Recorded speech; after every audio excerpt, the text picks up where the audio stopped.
Hello, Jags. Welcome to episode 3 of Adventures with Malliky. Today, we were looking at the Hoko game that we had on November 1st, the day right before Hoko.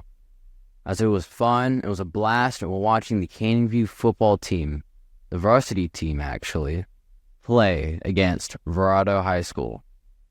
As it was a really good game, sadly we did lose, but you have to find out to the end to find the score. It was fun. Hope you guys really enjoy this one, as I had fun as well.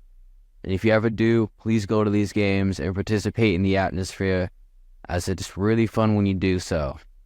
Don't worry about your anxiety, as the people that have fun, the memories that will last.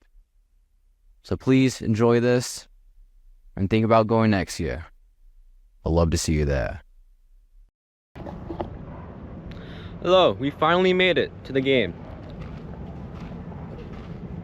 As you can see, and it's dark out, that's not gonna stop us.